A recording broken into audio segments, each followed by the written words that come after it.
6. Is that what I'm saying? How many? Yes, you have 6, and it will reach more. And we're definitely excited and grateful for your time. We want to thank you for just spending time with us and sharing with us. So I'm going to let Giuliani launch us off. We are now recording. Take it away. Hi, my name is Giuliani Ayala, and I'm here with my co-hosts, Walter and Jante, who cannot be here right now. We just wanted to thank you for joining us here today in Expanding Your Horizon, presented by the Boys and Girls Club. We are so excited to have you here, so thank you so much. Certainly, my pleasure. So today, our special guest is Mr. Greg Janey. Welcome. Thank you for being with us again once more. So, Walter, would you like to start? Yeah, so Expanding Your Horizons is a podcast that we've created for our fellows, and our fellows are essentially summer interns that are sophomores to rising seniors in college that are getting a variety of different micro internship experiences this summer. And so we're using this podcast with you as our very first special guest to just learn about different people in the community, their story, and just how they got there. And so I'll start off and say, I know that you are a Boys and Girls Club alum, and so these members here will be in the future. Can you talk to them about that experience? Boys and Girls Club. So my family, I'm going to reel back a little bit. My entire family are part of the Boys Club family. My grandfather, my father, my children, and my grandchildren. So the Boys Club has not only been an instructional home, but a family home. It really has. It's really allowed us to explore, me in particular, and be amongst a family of neighbors that were my own and didn't make me feel weird about anything. The Boys Club has a way of, and I say this softly, of owning you. In my day when I went to the Boys Club, it was less instructional. People knew your last name because in those days, it was all about family. My name was Greg Janey, but to the instructor, it was Janey. You're a Janey kid. So people knew who you were, knew who your family was, and it really embraced you. So it made us feel safe and comfortable and open and liberated. Great experience. Thank you. So we know that you have been such a great leader in the Boys and Girls Club. So what exactly does leadership mean to you? Oh, always the tough questions. Let me tell you what leadership is not first, because I think the definition is distorted. Leadership is not the person in front. It's not the most educated person. It's not the largest person. It's not the fastest person. It's not the person that you copy what they do. To me, leadership is everything but that. It's the person that inspires you and the person that sets an example and gets you motivated and really influences you to take out of you what you can't see. And influencers or leaders don't have to be older or younger. They can be silent. They could be the ones in the background. I think all of us, and I really mean this, everyone has leadership in them. It just takes place in different environments. You all are either leaders or supporters in your many different environments. So what I would offer to you is just erase what you think is the traditional definition of leadership and think about how, with your humility, you can influence and change and motivate people to be the best person that they can be. That was an excellent response. Thank you for that. I think one thing you said was getting something out of people that they don't see in themselves. Mm-hmm. And so can you talk about that, kind of your journey to get where you are?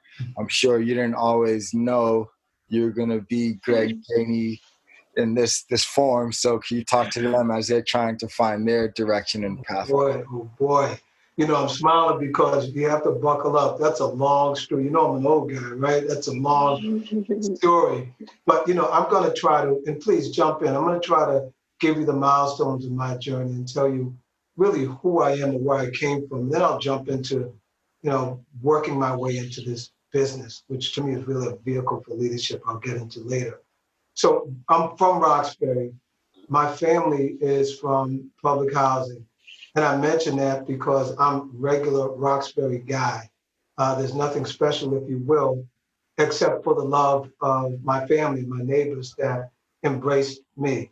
So my parents came out of Orchard Park Housing Project because of my grandmother, who was really 4'11" in stature, but had a big stick, forced them all to be educated. And as you all know, and you've heard many, many times, education is liberating. It's the key to freedom. They came out, set the example for us, and then we were able to move forward out of it. I didn't grow up there, but they did. My point is they sort of set the standard of how we can be influences in our own world, in our own neighborhood, and beyond. Coming from the boys club, and I'm just going to really describe some regularness. I was a kid that didn't pay attention. My attention span, as you can see, because I've moved around, was probably 3 seconds. So what do you do with a kid that doesn't have a good attention span? I have no idea, but the boys club certainly had the model. So I used to build stuff because I couldn't listen for a long period of time. And my friends and I that grew up in the boys club used to go out putting these clubhouses up, if you will, at the time, because we didn't have all the distractive mechanisms that you smart young folks have today. So we literally grew up building clubhouses. And I didn't recognize what that meant, or if it meant anything, as a matter of fact. It was people around me, my neighbors, my mother and father, said, this kid has something there. He's building boys clubs. He doesn't even know what he's doing, but there's something there. And so, I came from that technical, if that was technical, if you will, putting stuff together with my hands to try to figure out what to do with it. What does that even mean? So I go to high school again, I don't pay attention, I don't do very well. And I wanted to do something with my business. And it really wasn't until I saw what became to be a mentor. I saw this business card in the 70s. And this is during a very different time, by the way.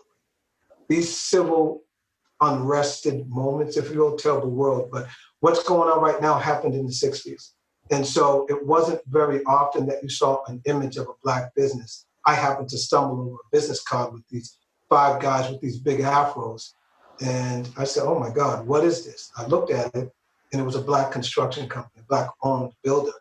And right away, when I saw that, it was light to me, provided that light to say, I know what I'm going to do. I can copy, follow, influenced by this particular business leader. So that sort of led the way and encouraged me and really influenced me to what I'm doing today, first step. And then obviously after that, I got training and went to school and did all those things. But after that, I had to figure out what our purpose is outside of putting up buildings and doing all the stuff that we do. And really hired a lot of young people to help me rework or repurpose what our mission was. And we came up with this model today we call Building the Future. And what that is not just constructing buildings or putting up buildings, but building people, again, influencing people, and try to give people a platform to be expressive and find out how they can be great. And I'm talking about we in this community. So that's a real long answer. I tried to keep it short, but don't apologize. Yeah, I just want you to take away from it that it's not just this streamlined, get educated, go to school, get a job. After you obtain what you think is necessary, and we all have different gauges, the next step is what do you do with it and why? And how can you purpose that to move things in the way that it becomes energy and perpetual? And we are in the midst of doing that, and it's we. I'm taking on leadership from my young people to teach me to broaden my horizon and figure out how I can use the tools that I've been benefited to help other people. And so that's where we find ourselves today. Thank you so much for that. So I did a little bit of research on you. So it says that you were the first African American to chair Wentworth's board. So tell me a little bit more of your experience on that. What were some motivations, realizations, hardships? Talk to me more about that. I like that. I like it because none of these questions I've been primed on. So this is good for me. So when I went to school at Wentworth and started in the 70s, you say what motivated me? I was in that rut of what I described to you before about that fear of failure. and I don't want anybody to look at me and make sure I did things the best. Wentworth in and of itself was a good school for me because Wentworth provided the learning classroom environment and then going out and doing it in the lab. So that satisfied my inability to sit still, and it stimulated my learning experience. But during that process, I remember walking around the hallways, and I went in one of these dark, ugly, scary function halls. And I saw these gigantic paintings of these old white guys with long beards touching the ground. It looked like somebody back from the 1400s. And when I figured it out, I looked at the bottom of it. It said, Chairman of the Board, 1920 something, or whatever it is. And I remember when I first entered the school, I said, dang, what would it be like to be one of these guys? So I'll pause it right there. After that, obviously I went to school, and it was a long journey, but I found myself teaching there for a while and getting involved in community work and some of the underserved community, particularly Black and brown people, because I wanted to speak to myself and help folks like me hurdle over all of the challenges and move me out of my way, get out of your own way, and enable yourself to work. So I taught for a little while, and then I was able to get on the board just from being an advocate, just from trying to be a change agent. And I hate to use all these mimicking words, but just to try to do that. And then I found myself at a crossroad. Somebody mentioned to me, they says, I got an idea, I want you to be a trustee. And what I was doing when I was teaching at the university felt better. It felt like I was really influencing people, helping their lives, and they could look at somebody from the neighborhood that was teaching them. And then I thought, I backed up. I backed up a lot. And I said, if I'm a trustee, I could probably change policy and change the culture of the university and figure out how to import a lot of folks that are underserved and challenged. So I made the decision to become a trustee and hopefully move those sort of policies forward so that we can get more opportunity. And I could do my best in influencing young Black and brown people to get more excited about STEM, because that's an area that we have a challenge in, not because we don't know, but because kids like me were afraid to fail in math and science. And I said, I need to be exemplary. So moving to the chairman of the board was important for me. And it was important for me because it was important for you. It was important for folks like a young Greg and a young Boys and Girls Club to have the optics of a Black guy that chairs the board of a STEM university, to provide light to show that if I can do it, a kid that was scared of everything, that came from a humble, regular background, then you certainly could do it. So it was a responsibility. And I find myself there very satisfied because hopefully I can influence you, and maybe one of you can take my seat in a few years. Yes. I mean, thank you for, explaining a lot of things and breaking it down and giving them perspective. I think when you said, the impact you can have as a teacher versus a trustee are different, and you still have the same desire.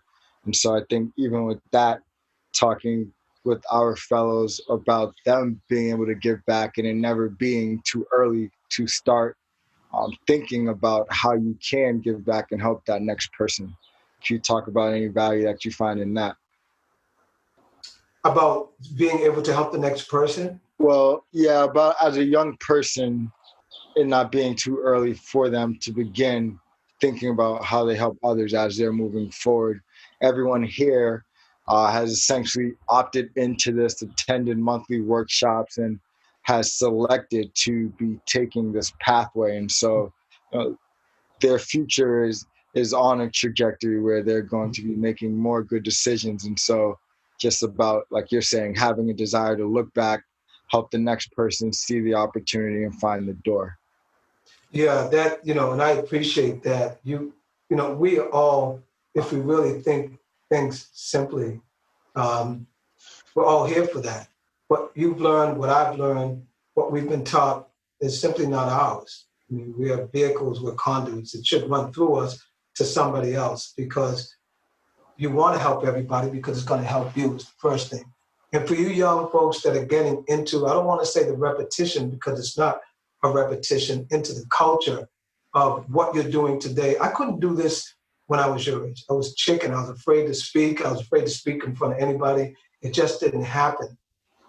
So you being cognizant, number one, that your job is to give back and that you ought to be exemplary because someone is always watching, and that your job is to move forward always because to stay stagnant is never enough. And to understand that it's a continuum. For us to be continually thirsty for education is something that we should always do. It doesn't have to be formal. Just to learn and know something, we're going to be better civilians, we're going to be better family people, we're going to be better everything if we have that thirst to know. So, again, I learned that because of the 60s civil rights era. There was a very united sort of environment back then, and sort of this brother and sisterhood that Black folks had back then. It was always to share and unite and give back. So I was very blessed. I didn't make this up. I guess it's in the DNA from being voluntold everything. And you just feel responsible to the point where it becomes autonomous. You just continue to do it without knowing it. Yeah, so kind of going into my next question. So you have this feeling of responsibility, especially being like it running in your DNA, and you just have that with you. So is there a big feeling of responsibility when being a project manager? Yeah, think about the term. So let me just ask a question for clarity. When you ask me about project manager, are you talking about the person that manages a project, or are you talking about the business that manages a project? Just so I can answer you correctly. The business. I see. Or, yeah. I see. So let me offer some clarity, and then I'll answer the question. Okay. Janey Construction Management has two services. One is a builder. We are a builder. We construct buildings. The other is what you just talked about. That's a project management firm. And what that firm does is it oversees a project for the owner. So you could have a piece of land, you would hire a project management consultant, and you would say, help me from concept to completion, how to facilitate this project. That's what we do on one side. The other side is we're builders, we're engineers, and we put up buildings. So repopulate that question for me, because as you can see, I already forgot what it was, so I can answer. Yeah. Is there a big feeling of responsibility? Like, what is that like being, like the top dog or having such a whole lot of stuff going on in your hands? So I'm going to answer that personally, and I'm going to answer that from a fiduciary standpoint, like you said, responsibility. Because I am distracted, there's something about chaos that I enjoy. When you're a technical person and of engineering mind, you enjoy chaos because it's your job to make sense out of it. So it's challenging, but it's fun. It's exciting to me. Conversely, if it was something in my purview that was mundane, something that I could foresee or really understand how to do, it would not be as exciting. So I chose this field, I guess, number one, because I'm crazy, but number two, because it excites me to figure things out. Anytime you can figure things out, it's only for the moment. Because then when you have another building put up, it's completely different and you become a freshman again. So you have to learn and then learn again and learn again. And that's exciting to me. In terms of a responsibility, I think I'm going to go back and beat this word to death. We as builders, we as Black and brown builders in particular, have to set examples and do things better than. So it is incumbent upon us to make sure that the projects are delivered in a way that they're successful and maintain that level of integrity and credibility and quality that's necessary so that we can stay perpetual, if you will, and be, again, an example of what to do. So I enjoy this responsibility, and I certainly like the chaos because I like trying to figure stuff out. Thank you. Excellent. So you talked about just problem solving and opportunities and chaos. What are some things you would tell your younger self, or things that you tell your children that might be more around the fellows' age as they're trying to figure out what they want to do? Because I'm sure they're still curious. Some are in high school, some are in college. but they haven't started their first careers. They're still exploring everything. You got me on the spot with all these questions, right? That was my next question, I Walter. figured that. You just gang up on me. I don't mind at all. So it depends on which audience. If it's Greg as a 12-year-old or Greg as an 18-year-old, very different answers. But Greg as a 12-year-old, to me, you keep it simple and you don't think and you explore and you try everything and you don't worry about failing. What of you will emerge itself? I can only tell you where my traps were, and I spoke about it before, was my inability or my unwillingness to join something that I didn't know how to do. And if I could talk to myself, I would say, just go ahead and do it, because really everyone's scared. Everyone doesn't want to do it. And when you find yourself in some common ground, you feel better about it. And I think I mentioned before, I'm not sure, the other thing is listen. And this is to the 12 to 14-year-old audience. I'm talking to myself. My ears were blocked because I knew everything. At least I thought I did. And when you listen, you don't always have to do what somebody says. You just need to listen, because it will come back to you when it's appropriate. And you'll find yourself using what somebody told you somewhere along the way. So listen, don't just run away and not listen like I did. So, that's one of the things, or one of the few, I think, key elements of what I would tell myself. I was a tough one, a middle child. I was one of those, I don't know. Props to you. You made it far. Yeah, I honestly, right now, there's a lens and it's focused, but I'm being honest, and I'm going to use that middle child syndrome. My older brother was very responsible. First child, went through college, had no issues. My younger brother was very dependable, although we got educated. So I found myself in the middle at this sort of free range. I can do what I want, but it's really those folks, one who had the guidance, the other had the safety net, that allowed me to explore and try all these things and mess it up, because either brother or sister was doing it right. So the more I tried stuff, the more I failed, the more I learned, and I sort of propelled my way to this platform that, together we can hopefully use to encourage people to do the same. Yeah, so you've improved, obviously, from a child up until today. So why do you think your business was so successful? Well, when was that around, let's say, that turn point for you? And how has that impacted you and your business? So I would have to define success. And I don't define success with quantity or size or any of that, but really go back to how you move, influence, or impact culture, planting seeds so people can move beyond. So when that came to me is when I wanted to quit. I was probably in my late 20s or 30s, and things were bad. And I remember walking outside my office contemplating whether I should quit, because I didn't have enough money, I couldn't pay the bills, and I just didn't seemingly have the strength at that time to be steadfast and persevere. And this young person who I didn't know walked up to me and sort of tugged my shoulder and grabbed me, and he was all excited. He says, "Are you Janey? Are you Greg Janey?" And I, in my gloom, was like, "Yeah, I am." He said, "I saw your sign on some project, and I want to be a contractor, and I signed up for some school." He said that he was going to, and I'm going to be a contractor just like you.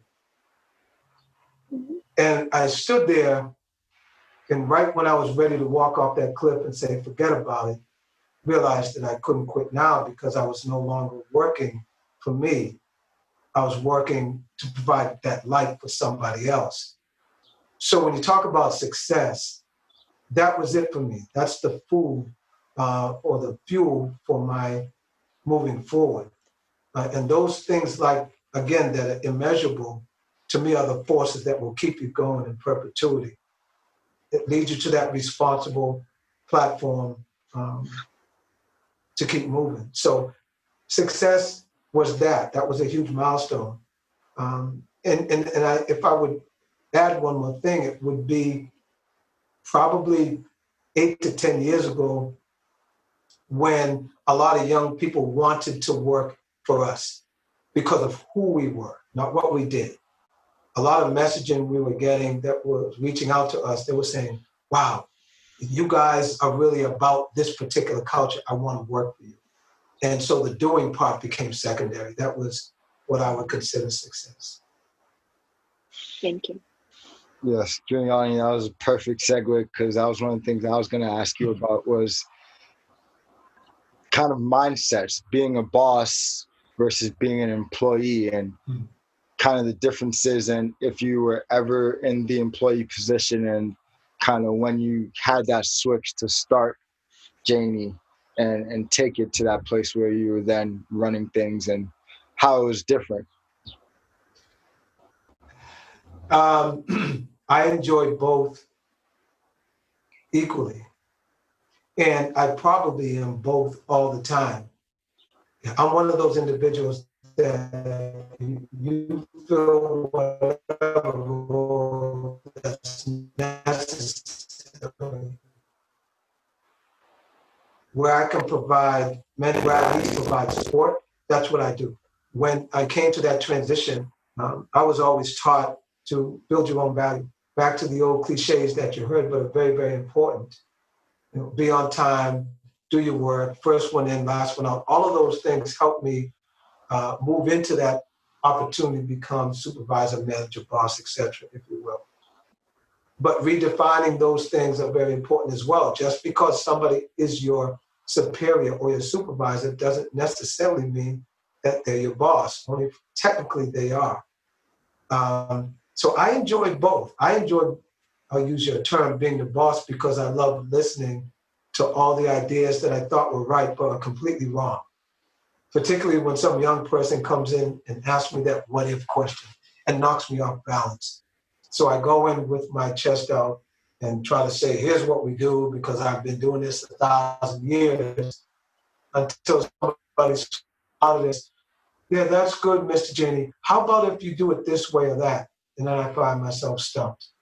So I turn that around to be more excited about that and invite a lot of the young, innovative influencers like yourself in to really teach me how to be a better boss. I enjoy it immensely, a lot better now, because there's no stigma as a 30-year-old. I use Greg, the 30-year-old, to be the best, but really to be a better listener and create the best. Not my best, not your best, but to create the best. So I love it now. Yeah, and I appreciate everything that was said. And it's kind of like you have such a big role in your community, especially for the African American community. So how has your job impacted your community specifically?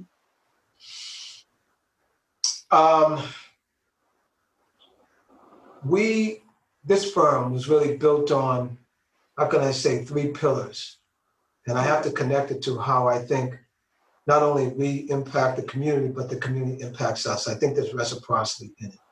We stand on a foundation that exists with advocacy, industry, and education.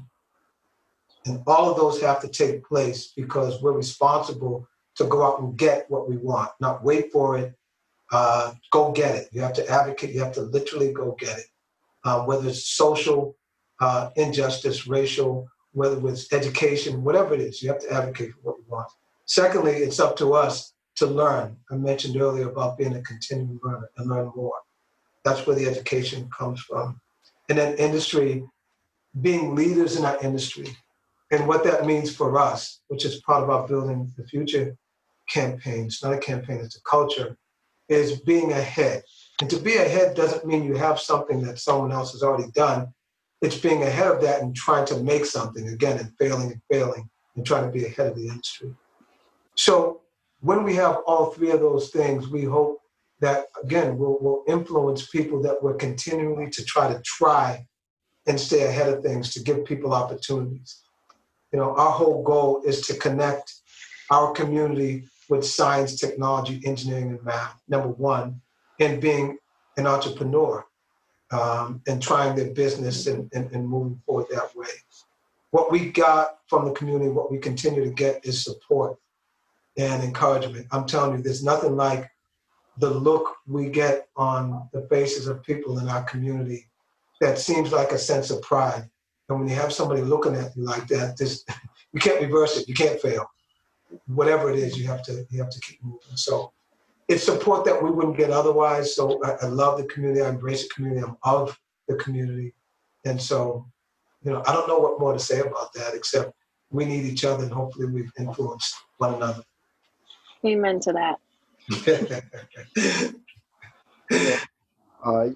You said in that last comment kind of one of the key topics I think I desire to have our young people understand more, which is entrepreneurship. Mm-hmm. That importance of the fact that we are very creative, very resourceful, mm-hmm.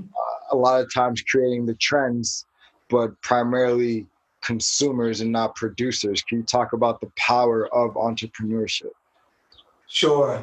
What I love about entrepreneurship is you get thrown in the middle of the water, sink or swim. You use that old term, what we say, you eat what you kill. So when you have those sort of key elements around you, you have no choice. And what that urges you to do is to be creative. There's no dinner coming to you. Nobody's going to teach you how to swim. And what happens, in essence, you learn very, very quickly, and you build up that solid resistance or perseverance. It's 5 o'clock. Sorry. Well, vision, if you will. I guess that means it's time to stop, right? No. It's just an hourly timer. Oh, okay. So yes, you stated most of it. That sense of being an entrepreneur really teaches you very quickly to have those core values. The question is always what you do with it and how you can use your education. And the other two factors I mentioned, that being industry and advocacy, to take you where you need to go. And don't look for a place, by the way. There's no place. Just take you on your journey or your path, because it should be a continuum. Yeah. So what do you love about what you do? What do you love most? So I complain about it all the time. I'll sit and talk about, and I'll tell you what I complain about, because one of the young women in my office who has her hands on all of the different areas in the office hears most of what I'm saying right now. What I love and what's a challenge are the people. So hurting people and trying to influence people and encourage people are always going to be a challenge. A challenge no different than raising a family or being amongst your friends or whatever it is. The mission and the task that we're set out to do, putting up buildings, that's the easy stuff. It's getting around people to move them to do that. So I love the craft. I mentioned before, I love putting up things that you really don't understand how to do it, because you extract from people a lot of thinking. And I love stimulus thinking. I love that whole thing. So I love trying to figure stuff out. I'll speak in plain terms. The other part is I love learning, honestly. You have probably 3 milestones of learning. I don't know what age it is, but you'll get to an age where you think you know everything, and you go all the way backwards. So I've been there a couple of times, and I love learning from these young folks, from the eyes that I don't have. I simply don't have them, having taken my journey. And so getting all that stuff from young people I love too. I just love having freedom too. It's very liberating owning your own business and having the opportunity to blaze your own trail. And by the way, you don't even know where you're going. So you're exploring, you're leading, you're figuring out, you're finding out, you're failing, you're succeeding. There's so much involved in it that normal people don't love it. I told you at the beginning of this podcast, I'm crazy, honestly. So I love that uncertainty. As long as somebody's riding with me, we'll make it. The fellows here, we're riding with you. Okay. Riding with you. Juliana, do you have another question? I was just going to ask kind of like a more fun question. Okay. So if you had 60 seconds to be in an elevator with anyone of your choice, who would it be and what would you say to them? See, I see the brother over here smiling at me because he knows I'm stumped all the time with the questions. So I'm going to give you my honesty. Oprah Winfrey. I Mm. love Oprah. I love Oprah, but let me tell you why. And Oprah Winfrey, period. Oprah is my rock. Oprah comes from what I know of her from an extremely humble beginning. And she comes stacked up with every single challenge that could be faced that pushed her away from what she's going to do.